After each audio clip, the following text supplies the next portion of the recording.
बिस्मिल्लाहिर्रहमानिर्रहीम। अस्सलाम वालेकुम नाज़रीन, आप यूट्यूब चैनल देख रहे हैं। मैं इमरान खान हूँ।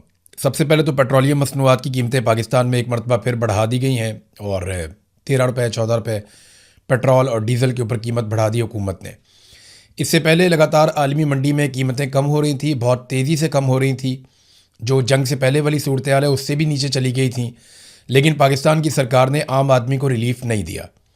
और वो ना देने के पीछे ये है कि क्योंकि कर्ज़ा लेते जा रहे हैं, मुल्क फिर भी इनसे नहीं चल रहा और टैक्स इकट्ठा हो नहीं रहा, पाकिस्तान के अंदर कारोबारी ज़िंदगी मुअत्तल है।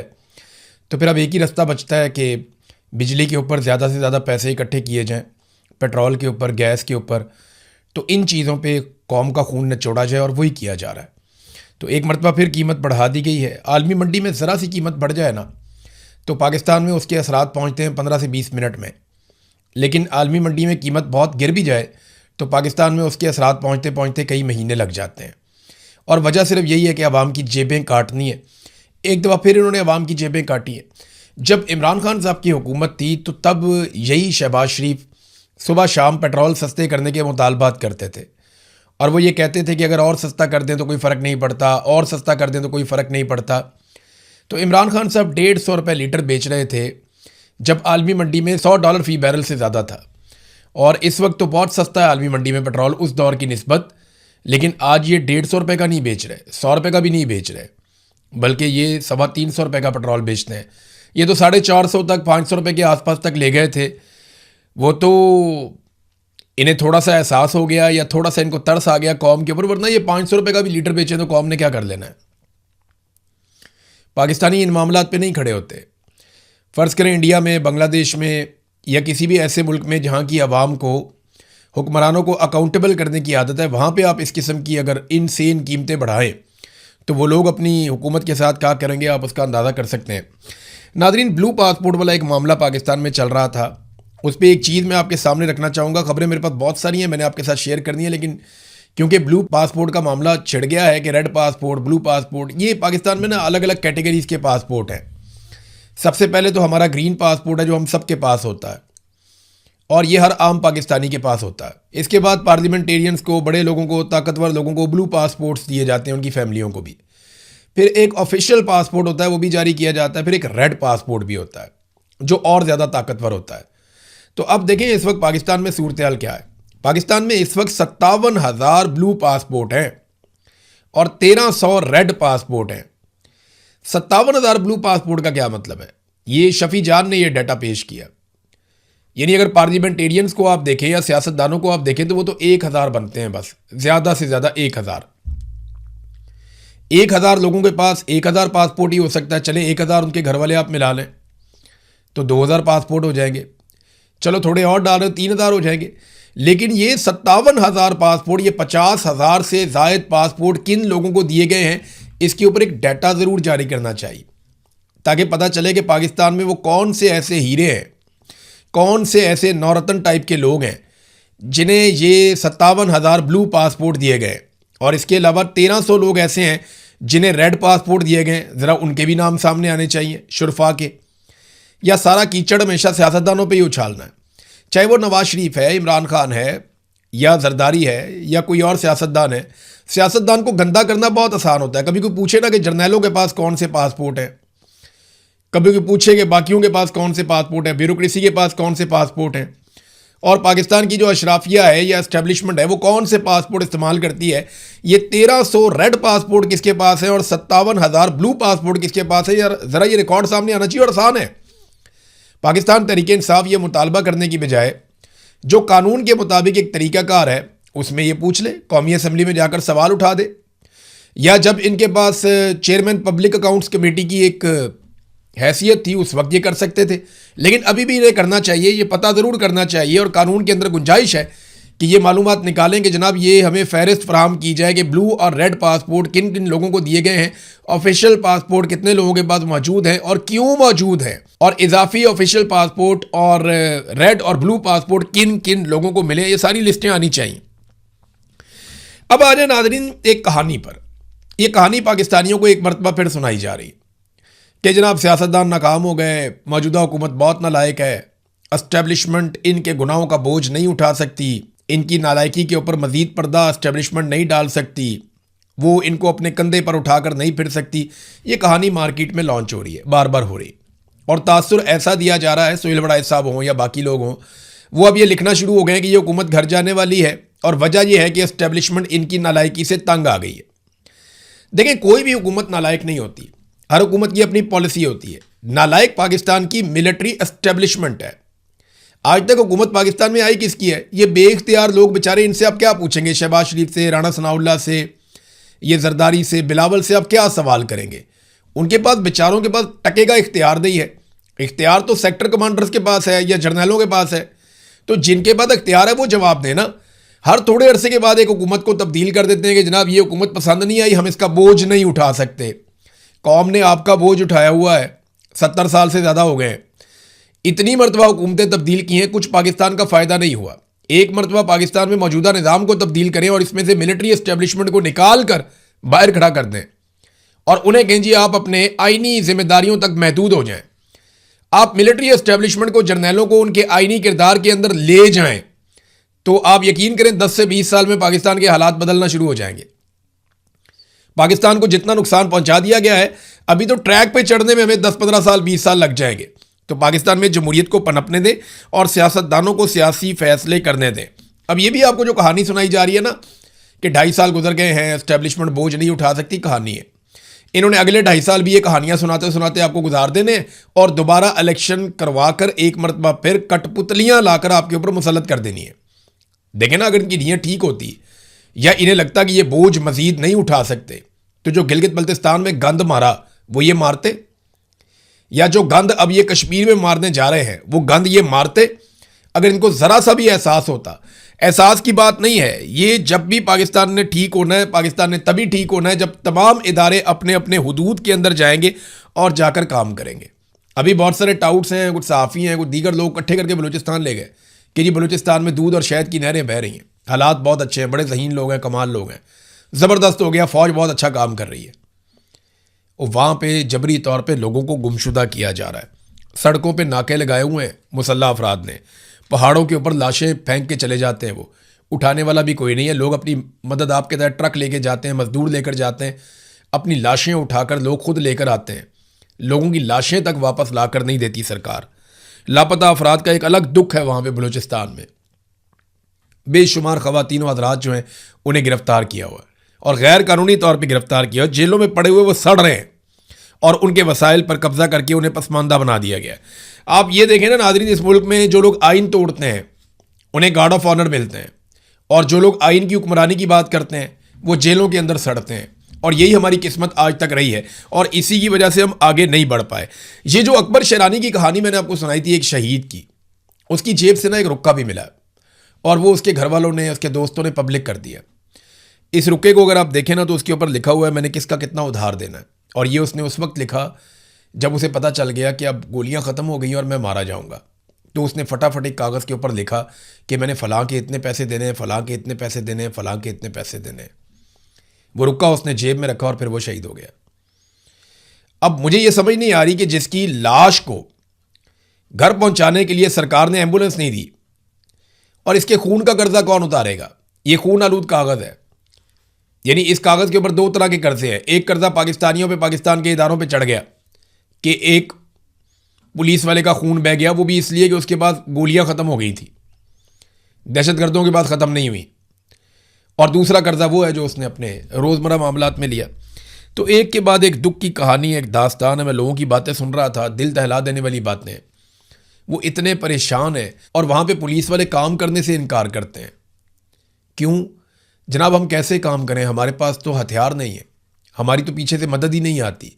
अगर हम 200 लोगों से भी लड़ पड़े तो सरकार हार मान लेती है, पीछे कोई हथियार लेकर नहीं आता। पूरे पूरे शहरों पे आकर दहशतगर्द कब्जा कर लेते हैं और ये लोग कुछ कर नहीं सकते। पाकिस्तान तहरीक इंसाफ ने हमायत कर दी है उस धरने की जो इस वक्त बलूचिस्तान में दिए जा रहे हैं। उन्होंने कहा कश्मीर रावलाकोट की तरह बलूचिस्तान के अवाम को भी इन नाजायज़ हुक्मरानों और इनकी पॉलिसियों के ख़िलाफ़ सड़क पर निकलना पड़ेगा। कोयटा में जारी शोधा के धरनों में तमाम सियासी जमातों के कारकुनों और अवाम से लाखों की तादाद में शिरकत की अपील करते हैं। पाकिस्तान तहरीक इंसाफ के दाऊद शाह काकड़ ने भी यहाँ पे अपील कर दी है। तहरीक तहफ़्फ़ुज़ आईन पाकिस्तान ने एक एलामिया जारी किया है नाज़रीन। वो एलामिया पढ़ने से ताल्लुक़ रखता है और ये पाकिस्तान के अब मसाइल का हल इसी तरह है जो अपोजिशन बात कर रही है। हुकूमत को तो बात समझ ही नहीं आ रही, ना वो समझना चाहते हैं। नंबर एक, उन्होंने जो चीज़ें कही उनमें पहली चीज़ तो ये है कि बलूचिस्तान में अमन व अमान की मुसलसल बिगड़ती हुई सूरत हाल, पुलिस एहलकारों के कत्ल और अवाम के जानो माल के तहफ़्फ़ुज़ में नाकामी की जिम्मेदारी कबूल करते हुए बलूचिस्तान हुकूमत फौरी तौर पर इस्तीफ़ा दे। हमारा मौक़िफ़ है कि एक गैर मुंतखब हुकूमत अवाम के सियासी, इंतज़ामी और सिक्योरिटी मसाइल के हल की इखलाकी और अवामी हैसियत नहीं रखती और बलूचिस्तान के तमाम लापता अफराद को फिलफौर अदालतों के सामने पेश किया जाए, जबरी गुमशुदगियों का सिलसिला बंद किया जाए और डेथ स्क्वाड का मुकम्मल खात्मा यकीनी बनाया जाए। इसके बाद दूसरा उन्होंने मुतालबा किया कि इमरान खान, बुशरा बीबी, डॉक्टर मारंग बलोच, डॉक्टर यास्मीन राशिद, एजाज अहमद चौधरी, उमर सरफराज चीमा, शाह महमूद कुरैशी, महमूद रशीद, हसान न्याजी, ईमान मज़ारी, अली वज़ीर समेत तमाम कैदियों, कारकुनान और ज़मीर के असीरान को फौरी तौर पर रिहा किया जाए। फिर एक और मुतालबा उन्होंने किया कि आज़ाद जम्मू और कश्मीर की मौजूदा सियासी और इंतज़ामी सूरत हाल आज़ादाना, मुनसिफाना और शफाफ इंतखाबात के इनेकाद के लिए साजगार नहीं है, लिहाजा तमाम मुतल्लका फ़रीक़ैन के दरमियान बामानी मुज़ाकरात का आगाज़ करते हुए इंतखाबात को इल्तवा किया जाए ताकि अवाम के हकीकी मैंडेट का तहफ़्फ़ुज़ मुमकिन बनाया जा सके। अगला मुतालबा यह है कि तहरीक तहफ़्फ़ुज़ आईन पाकिस्तान मुतालबा करती है कि आज़ाद जम्मू और कश्मीर और बलूचिस्तान की तशवीशनाक सूरत हाल पर फौरी तौर पर घिसी पट्टी ही सही मगर पार्लियामेंट का मुश्तरका इजलास तलब किया जाए ताकि कौमी सतह पर इन संगीन मामलात पर संजीदा, जामे और मौसर बहस के ज़रिए आइनी और सियासी हल तलाश किया जा सके। फिर एक और चीज़ उन्होंने कहा जी कि साबिक वज़ीर-ए-आज़म इमरान खान की हमशीरा अलीमा खान के खिलाफ जारी गैर मुनसिफाना ट्रायल पर शदीद अफसोस और तशवीश का इज़हार करते हैं और ये जो बदला लेने का सिलसिला, सियासी इंतकाम का दायरा इनकी बहनों तक जो वसी किया गया है इमरान खान साहब की, ये नहायत संगीन है और इन चीज़ों को रोका जाए और अगर नताइज तल्ख बरामद हुए तो इसकी ज़िम्मेदारी मुतल्लिका रियासती इदारों और हुकूमत पर आयद होगी। तो ये जनाब उनके मुतालबात हैं जो तहरीक तहफ़्फ़ुज़ आईन पाकिस्तान ने किए हैं, लेकिन हुकूमत का कोई किसी किस्म का मूड नहीं है, कोई इरादा नहीं है पाकिस्तान में हालात को बेहतर करने का। क्योंकि अभी कश्मीर से जो खबर आई है, मैंने आपको एक दिन पहले, लगभग 2 दिन होने वाले हैं, मैंने आपको एक खबर दी थी कि कश्मीर में बहुत बड़ा क्रैकडाउन किया जाएगा। अगर तो इलेक्शन करवाने हैं तो उससे पहले इन्हें एक बहुत बड़ा क्रैकडाउन कश्मीर में करना पड़ेगा और उस क्रैकडाउन के लिए मज़ीद फोर्सेस कश्मीर में दाखिल होंगी। और अब मेरी खबर 24-36 घंटे गुजरे हैं, खबर दुरुस्त साबित हो गई। आज़ाद कश्मीर की हुकूमत की जानिब से एक डिमांड डाली गई है। हुकूमत ने क्या डालनी है, वहाँ के सेक्टर कमांडर की डिमांड होगी और हुकूमत बेचारी मजबूर है। वो जो राठौर साहब हैं वज़ीर-ए-आज़म वहाँ के, उनकी तो औकात कोई नहीं है, लिहाजा वफाकी हुकूमत से मांगे गए मज़ीद 4000 FC एहलकार और रेंजर्स के 7 विंग। रेंजर का एक विंग गालिबन 800-850 जो है वो सिक्योरिटी एहलकारों पे होता है। तो ये लगभग 10,000 अफराद हैं जो मज़ीद मांगे गए हैं आज़ाद कश्मीर हुकूमत की जानिब से। तो एक तरफ वो कहते हैं वहाँ पे एहतजाज कोई नहीं हो रहा, एक तरफ कहते हैं कि वो लोग बहुत कमज़ोर हैं, कोई उनकी बात ही नहीं सुन रहा। जहाँ पे आपने हज़ारों की तादाद में पहले ही वहाँ पे सिक्योरिटी फोर्सेस जमा की हुई हैं, वहीं आप 10,000 सिक्योरिटी फोर्सेस और मंगवा रहे हैं। इसका मतलब है कि आज़ाद कश्मीर पूरा का पूरा खड़ा हुआ है। क्या फ़र्क रह गया? भारत ने वहाँ पे अपनी फोर्सेस दाखिल की हुई हैं मकबूजा कश्मीर में, वो उन्हें मारते हैं, उनके मुतालबात ही नहीं सुनते, उनको उनके हकूक़ नहीं देते। यही काम आज़ाद कश्मीर के अंदर हो रहा है। लोग अपने हकूक़ मांग रहे हैं, एहतजाज कर रहे हैं। अब इतनी बड़ी फ़ोर्स वहाँ पे इसलिए तो नहीं भेजी जा रही को दहशतगर्दों से लड़ना है, ना ये फ़ोर्स दहशतगर्दों से लड़ने जा रही है, ना ये फ़ोर्स भारत के साथ लड़ने जा रही है। ये फ़ोर्स तो लोगों का जो पुरअमन एहतजाज, जो वो अपने हकूक़ मांग रहे हैं, उस एहतजाज को कुचलने के लिए जा रही है। उसके अलावा और कुछ नहीं है इस फ़ोर्स के जाने में। नाज़रीन, मैं एक डाटा और आपके सामने रखता हूँ, ये ज़रा आप देखिएगा। देखिए ना, हर एक का अपना अपना काम होता है ना। फील्ड मार्शल आसिम मुनीर की जो बुनियादी जिम्मेदारी है वो पाकिस्तान और पाकिस्तानियों की जान की हिफाजत है, यानी तहफ़्फ़ुज़ की जिम्मेदारी होती है ना फ़ौज के पास, कि जैसे ही सिविल इंतज़ामिया फ़ौज को कहती है कि जंग शुरू कर दो, वो जंग शुरू कर देते हैं। जब उन्हें कहते हैं फ़लाँ इलाके में जाओ ऑपरेशन करो, वो करते हैं। जब उन्हें कहते हैं हमें फ़लाँ जगह पे आपके बंदे चाहिए, वहाँ वो भिजवाते हैं। तो वो हुक्म के ग़ुलाम हैं, उनको तनख्वाह मिलती है और उन्हें काम करना है उसके मुताबिक और अपनी तैयारियाँ रखनी है। अब पाकिस्तान में दहशतगर्दी के ख़िलाफ़ लड़ाई की जिम्मेदारी जो है वो पाकिस्तान की फ़ौज की है, लेकिन हालात यहाँ पैदा हो गए हैं कि आलमी सतह पर लीडर हैं, आलमी सतह पे जनाब मैं सालसी करवा रहा हूँ, फलां से मुलाकात, ये तो चल रहा है काम, और इसे बहुत बड़ी कामयाबी के तौर पे देखा जा रहा है। और देखें, कामयाबी एक तरह की है भी। अमेरिका को किसी और ने ये फेस सेविंग लेकर नहीं देनी थी। पाकिस्तान के ऊपर अमेरिका ने भरोसा किया, ईरान के साथ पाकिस्तान के ताल्लुकात थे, फील्ड मार्शल ने इससे फ़ायदा उठाया और भला हुआ। लेकिन अभी फिर लड़ाई शुरू हो गई है। वो लड़ाई कभी बंद होती है, कभी शुरू हो जाती है। पाकिस्तान एक बड़ा कमज़ोर सालिस है, दोनों फरीकैन में से किसी को भी दबाकर बात नहीं कर सकता। लेकिन पाकिस्तान के अंदर तो हम सूरत हाल ठीक कर सकते हैं ना। आज फील्ड मार्शल के आने के बाद पाकिस्तान की सूरत हाल क्या है कि पूरी दुनिया में पाकिस्तान में दहशतगर्दी सबसे ज़्यादा बढ़ गई है। यानी अगर आप डेटा देखें तो डेटा ये बताता है कि इस खित्ते में कोई ऐसा मुल्क नहीं है जिसमें पाकिस्तान से ज़्यादा दहशतगर्दी हो। अफ़गानिस्तान हो, इराक हो, यमन हो, शाम हो, सोमालिया हो, कोई भी ऐसा मुल्क हो, उन सारे मुल्कों में हालात पाकिस्तान से बेहतर हैं। हैरत हो रही है आपको। पाकिस्तान में जो दहशतगर्दी है वो इतनी बढ़ गई है कि अफ़गानिस्तान 9वें नंबर पे है और पाकिस्तान दूसरे नंबर पे है। पाकिस्तान ने दहशतगर्दी का जो सामना आसिम मुनीर साहब के दौर में किया, वो इससे पहले इसका रिकॉर्ड नहीं मिलता।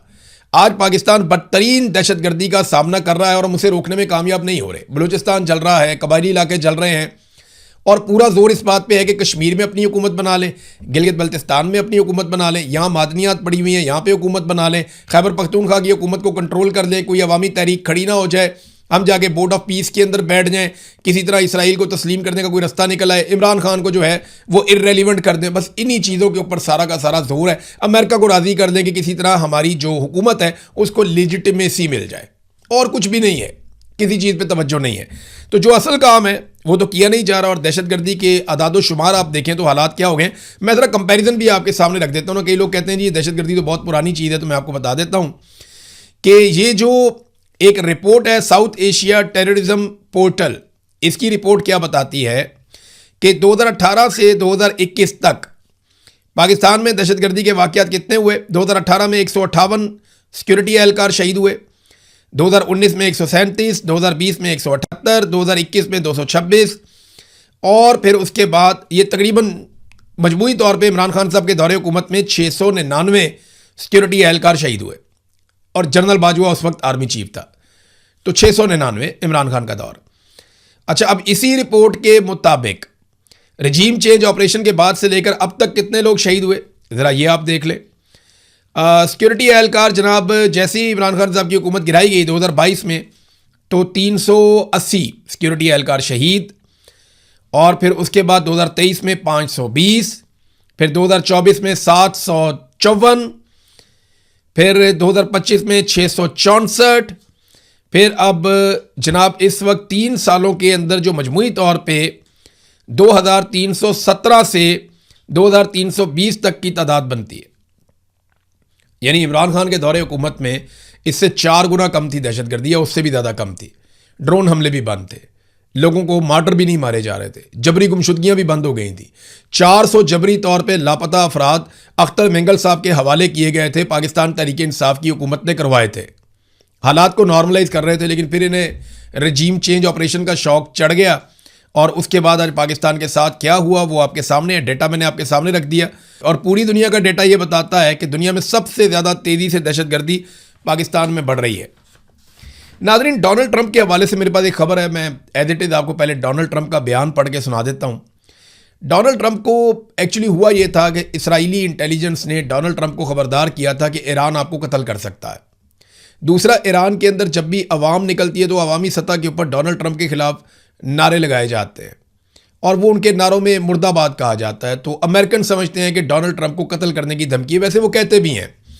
कई मरतबा जब अमेरिका ईरान के ऊपर अटैक करता है तो ईरान के अंदर से ऐसी आवाज़ें आती हैं, लेकिन पॉलिटिकली या उनकी गवर्नमेंट के लेवल के ऊपर कभी नहीं कहा गया कि हम डोनाल्ड ट्रंप को कत्ल कर देंगे। जबकि अमरीकी हुकूमत अक्सर ये कहती है कि हम फलाने को मार देंगे, फलाने को मार देंगे, फलाने को मार देंगे। इसराइली गवर्नमेंट भी कहती है, लेकिन ईरानी गवर्नमेंट ने ऐसा कोई नहीं कहा कि हम फलाने रहनुमा को या डोनाल्ड ट्रंप को कत्ल कर देंगे, ऐसी कोई बात की नहीं। लेकिन ये इसराइली इंटेलिजेंस ने डोनाल्ड ट्रंप को खबरदार किया था कि आपको ईरान कत्ल कर सकता है। तो डोनाल्ड ट्रंप का जो ऐलान है वो क्या है, स्टेटमेंट देख लें आप। ट्रंप ने न्यूयॉर्क पोस्ट को ये बताया बात करते हुए कि अगर ईरान उन्हें कत्ल करने की अपनी साजिश में कामयाब हो जाता है तो उन्होंने इस सूरत हाल में जवाबी कार्रवाई के लिए हदायत छोड़ दी हैं। और ईरान को तबाह बर्बाद कर दिया जाएगा और उसकी भारी कीमत उसे चुकानी पड़ेगी। फिर ट्रंप ने कहा कि मुझे उम्मीद है कि आप लोग मुझे मिस किया करेंगे, मेरी कमी आप महसूस करेंगे मेरे जाने के बाद। तो ये ना दो चीज़ें बता रहा है। एक तो ये है कि डोनाल्ड ट्रंप को ये खौफ पैदा हो गया है कि वो काफ़ी गैर मकबूल हो रहे हैं और अब वो अपनी जान को भी बीच में लेकर आ रहे हैं और वो कोशिश कर रहे हैं कि कुछ ना कुछ करके उनकी मकबूलियत वापस आए। उनके ऊपर एक जानलेवा हमले की जब रिपोर्टिंग हुई, जब वो सहाफ़ियों से मिल रहे थे, जो लोग वाइट हाउस कवर करते हैं, तो उस वक्त भी मुझे अच्छी तरह याद है कि उस इंसिडेंट के बाद हमने नज़र रखी तो डोनाल्ड ट्रंप का कोई डाटा बेहतर नहीं हुआ, कोई उनकी मकबूलियत में इजाफा नहीं हुआ था। तो उनको ये प्रॉब्लम तो है डोनाल्ड ट्रंप को कि उनकी मकबूलियत बहुत गिरी है। दूसरा ये है कि अगर कोई फॉल्स फ्लैग ऑपरेशन खुदा न खास्ता हो जाता है और कोई और शरारत कर देता है, डोनाल्ड ट्रंप के साथ कोई भी इंसिडेंट होता है, तो इसका क्या अल्टीमेट रद्देमल यही होगा कि ईरान के ऊपर बहुत बड़ा हमला हो जाए। मुझे नहीं लगता कि ये कोई सेन अप्रोच होगी। डोनाल्ड ट्रंप ने ये वाले जुमले खुद से बोलकर अपने आप को खुद थोड़ा वुल्नरेबल कर दिया है। अब बहरहाल अमरीकी सदर हैं, उनकी सिक्योरिटी के बड़े शानदार इंतजाम होते हैं। अभी वो जब तुर्की के दौरे पर गए थे तो उनको ये पैगाम पहुंचाया गया कि आप पुराने एयरफोर्स वन पे वापस आएँ, जो आपको कतर ने गिफ्ट किया है उस पर आप वापस ना आएँ, और इसके भी पीछे सिक्योरिटी रीजंस थे। अब तक के लिए इतनी, अपना ख्याल रखिएगा, अपने चैनल का भी। अल्लाह हाफ़िज़।